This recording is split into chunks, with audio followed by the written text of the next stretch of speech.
From an undisclosed location in North America, you are watching Card to Card. And yes, we have taken a break from Card to Card episodes, mainly because I've been very frustrated with the company that makes the cards that we feature in this MetaZoo company. But, you know, I've come to grips with the fact that they're a fraud company, scamming buyers out of money, not paying back what they owe to customers for not fulfilling product. Anyway, I think people know now, don't buy MetaZoo stuff, especially from MetaZoo. But, the company that runs them is garbage, but the cards are really cool. And that was the whole reason we did this show, was the love of the cards themselves and learning about these cryptids. So, I wanted to try to do some of these episodes once in a while, just whenever I feel like doing one.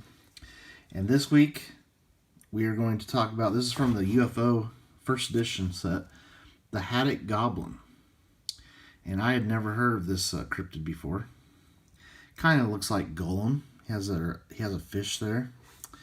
And the artwork there by Michael Peckham. I do feel bad for the artists. The artists were not involved in the scummy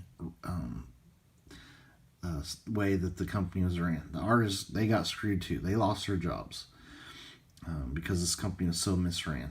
But we can enjoy the cards. We don't have to enjoy the company. So, and I will say this, just one before we get into the video.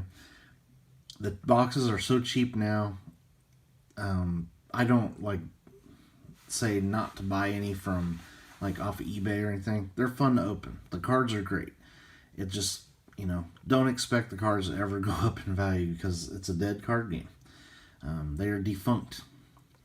All they have right now is fun factor. So that was the reason I love the cards, is because I love learning about these different cryptids. So the game will always have that type of value to me, just the funness of it, and just, fun doing these videos, learning about these cryptids that are kind of lesser known.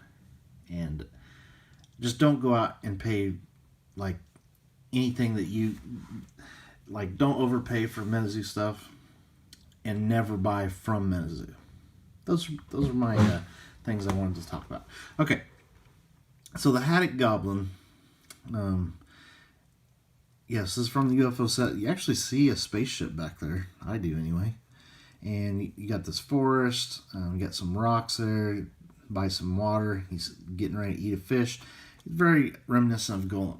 So this story of the Haddock Goblin takes place on April 17th, 1956. And this happened in Newburyport, Massachusetts.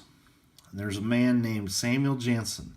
He saw a gray, hairy creature that was around 4 feet tall with strangely, that's how I describe it, strangely angled legs and bony arms.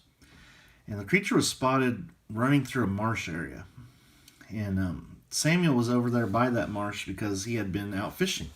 So he got out of his boat, tying his rope to the shore so the boat doesn't float away. Turned around, he saw the creature trying to grab one of his fish out of the boat. And the creature, he saw Samuel, he grabbed the fish and kind of scurried away. Not running like a human would run, but kind of loped away because his legs were not human-like. So Samuel, he went to the police. He reported the incident and this creature, and they went out looking for it, but it was never seen again. So what in the world was the Haddock Goblin? And why hasn't it been seen again? Well, one of my first thoughts is just from my experience in life. I thought it might be like a large raccoon that is suffering from mange or hair loss. Now, raccoon, you think of them as little furry creatures, but they can get pretty big. So, startlingly big. And they have very articulate hands. They love to grab fish. I've seen this happen firsthand. Raccoon, as soon as you turn around, there's a raccoon there grabbing your fish that you just caught. And they can open cages. They can do all kinds of things with their hands. So, and a raccoon that was like missing some of his hair, it would look weird. It wouldn't look like a raccoon, and it probably appeared gray in color. And of course, it has like these bony arms with hands, and it would definitely fit this behavior of sneaking over to the boat as soon as you turn around and try to take your fish. And I can see the raccoon looking like this too. But it also the story kind of sounds like what the artist depicts here, like a golem-like creature, elusive and sneaky. But I don't know. What do you guys think? That's the important thing. We actually do have video of the Haddock Goblin. I don't know how they got this video, but let's go ahead and roll it and see what you guys think of this.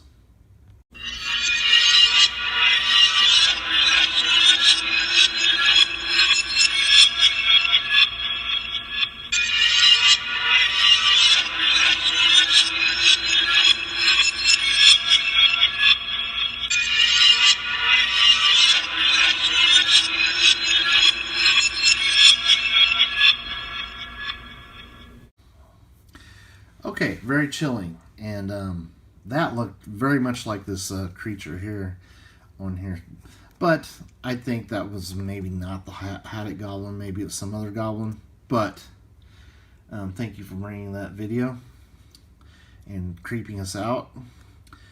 So, that's the important thing. What do you guys think? What was the Haddock Goblin? Was it just like it could have been a wet raccoon, you know, all its hair, like, instead of like being kind of puffed out, maybe it had been in the water and just looked really strange. It doesn't say what time of day that this incident took place. Maybe it was like in dusk or something where you couldn't see as good. But I mean, I really think it was a raccoon, because I've seen really shockingly big raccoons, and they are very sneaky and will grab your fish with like in a moment flat. So let's take a close. This is a part of the video where we take a closer look. I think we solved this cryptid incident. Michael Peckham's art, very goblin looking, very golem looking, like from Lord of the Rings. I mean, this looks so much like the creature in the video. It's scary. So this does say date of birth 1956 in Newburyport, Massachusetts. So we're definitely on the. This is definitely the incident that we were reading about. The flavor text says the marshes of Newburyport hides a little fish thief. This goblin sprints through reeds to claim fresh meals. So definitely cool that incident spawned a card in the UFO set. It's kind of weird that's in the UFO set, because it definitely did not have any alien type vibes to it. But I guess to fit it into the set, they added the UFO back there in the background. But really cool story. Interesting that people have not seen this creature again, but it's probably because it might have been a wet raccoon, or like a raccoon with mange. We've seen on the channel that creatures with mange look really strange. They're missing hair and stuff like that, and would really startle somebody. So next time you're out in the out fishing in your boat over in Newburyport, that sounds like a fake town, doesn't it? Newburyport, Massachusetts. You definitely need to keep your eyes out.